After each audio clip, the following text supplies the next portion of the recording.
Welcome back to Iron Media, where objectivity meets reality. Let's take a trip down to the Breadbasket Parish.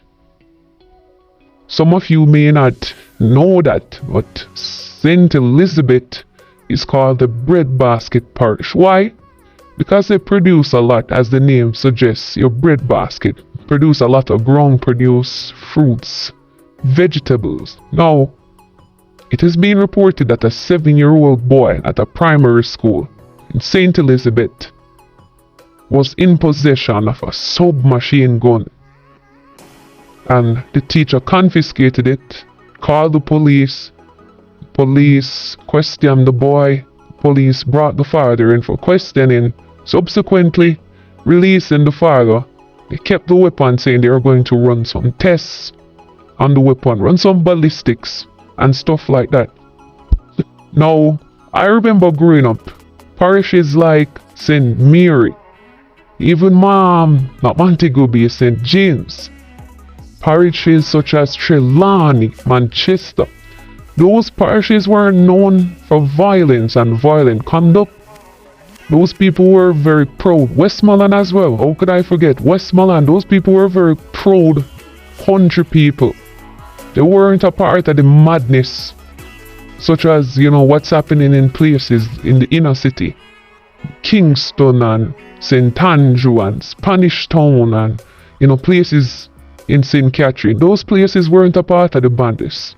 They were just cool, regular country people, no violence, peaceful neighborhood.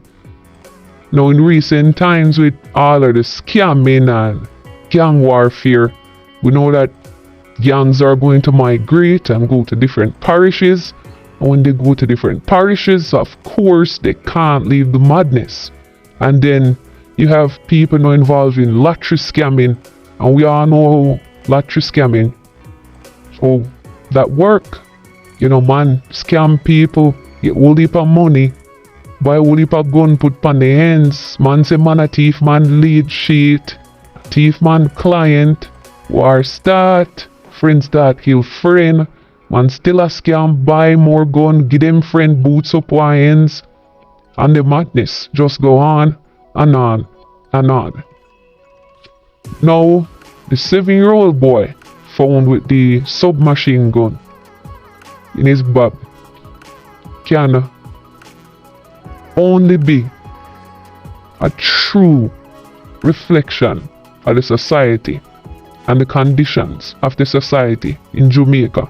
And of course, Jamaica have the highest murder rate in the entire world.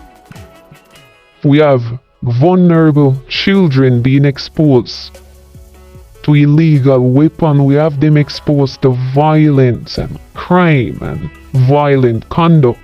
Now, with that gun being found in the 7-year-old boy's bag, I can think of a few theories. Maybe they use that gun, use that bag to transport the gun. It could be a placeholder, because when you think about it, a child's bag is usually, one of those cartoon bags. You might say Dora, Baby Shark type of bag. So seeing a man walking with a Baby Shark or a Dora bag, there's not much you read into it than, he's taking his son from one place to the next. It could also be a placeholder for the gun. What more innocent than a child's bag? It could also be a case where the child saw the gun, put the gun in his bag to show his friends. That's a child. It's what children do. He probably tell him friend, probably tell look at Johnny and look at David, say, say my father have one gun. I must say, I lie, I tell man. You have to bring that and show and look at you, just put the gun in his bag, bring to school, show him friend them. So there are many scenarios to this. However, the parents must be held accountable. Whoever I live with, guardians, with I uncle, whoever I live with, they have to be held accountable now.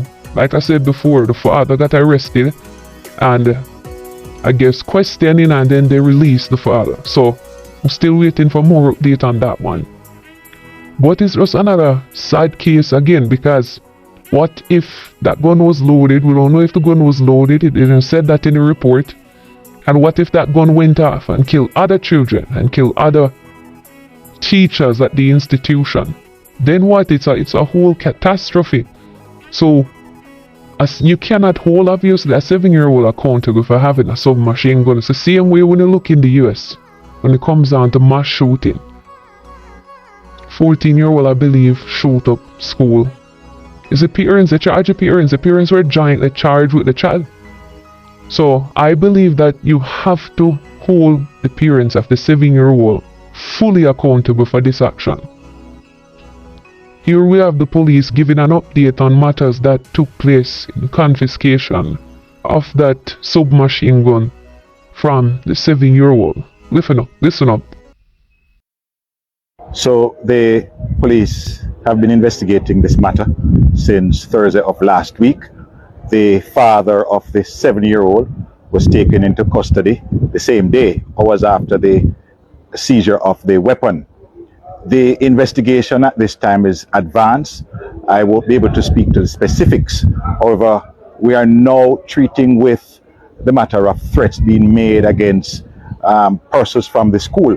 And so that has come to our attention over the last 2 days, and we are investigating the source of the threats.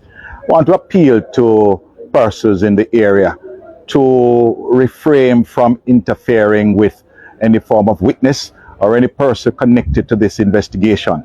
The investigation, as I indicate, is advanced. The weapon was seized and has been sent to a forensic lab for testing.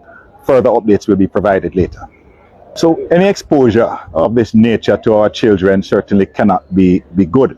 And I join with the other state agencies such as the CPFSA and the Office of the Children's Advocate rather, as they make the appeal not to expose our children to any form of moral danger, and for parents to search and to police their own children, to search their bags, and to ensure that guns, knives, or any form of weapons or contraband are not being brought into the school compound.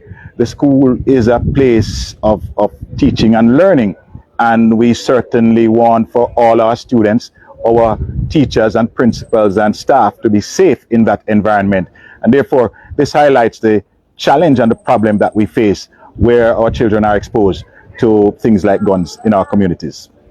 So firstly, our CSS team, Community Safety and Security officers, have been deployed.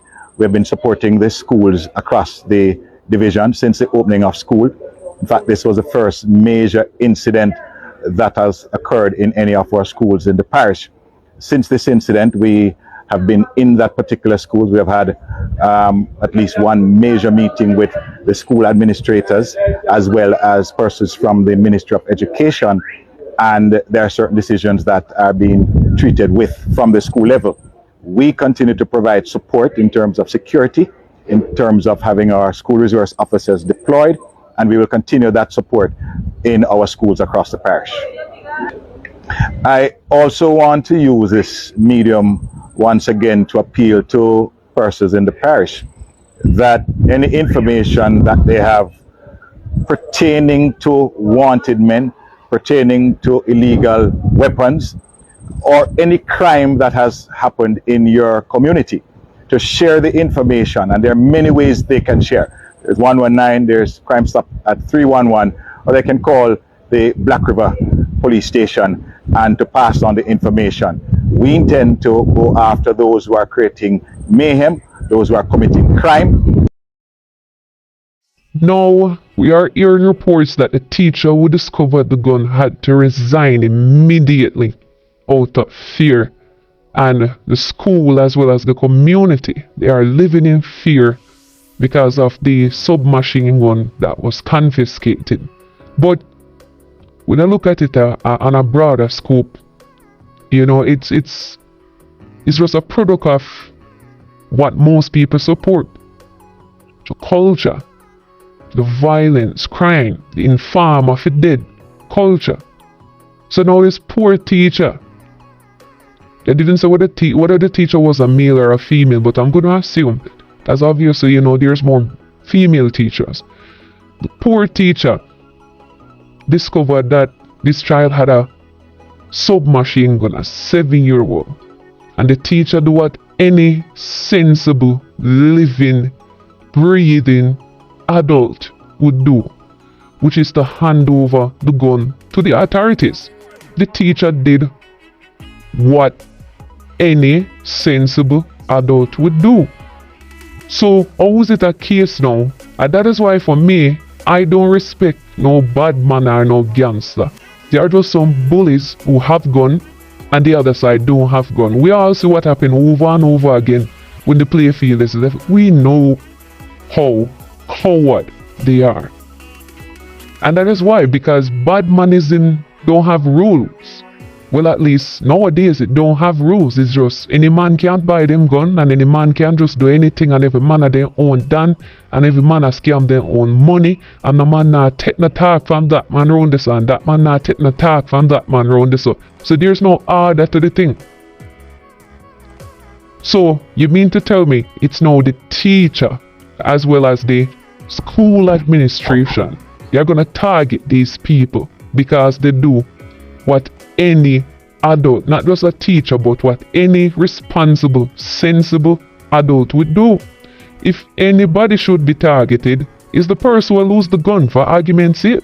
So if it's the father that lose the gun, target the father. If you want somebody to target, because we know how important guns are to gangs and these so-called gangsters. The gun is more important than even human life. That is all these degenerates that we have in our society. That's how they say the gun. It's way more important. That is why Cartel could and his friends, they did what they did. Because the gun is more important. You can always get another bad man to bust the gun. But the gun is what they place the importance on. Now this poor primary now, after the police escorted the children, the administration, the staff, even the wider community, living in fear because they are doing what responsible, respectable, sensible adults would do. Jamaica, honestly, I pray for Jamaica night and day. I pray. Because this notion that it's the politician and the white man and it's this and that. No, Virgin, are you, man? Find the finger upon yourself. Take accountability, man. Are you support them, you support badness, you support gunmanism, you support violence. And we support. And not until it reach upon your doorstep or it affects somebody where you love, or you care for, or you check for. Then they take it serious. But call the police, somebody have no information. No, man. If you stick to your side, man, stay up on your side. If a badness you need, a badness you need, stay over there. So now we have a child, probably will go to state care. Who knows? As a Jamaica, so you never know. You might just not hear nothing about the case. So we know also Jamaica gone, so the thing run down here. But again, another sad case, especially when children are involved. But thanks again for watching. Like, share, subscribe, leave a comment on the video. Let me know your thoughts down in the comment section. And then I'll see you next time.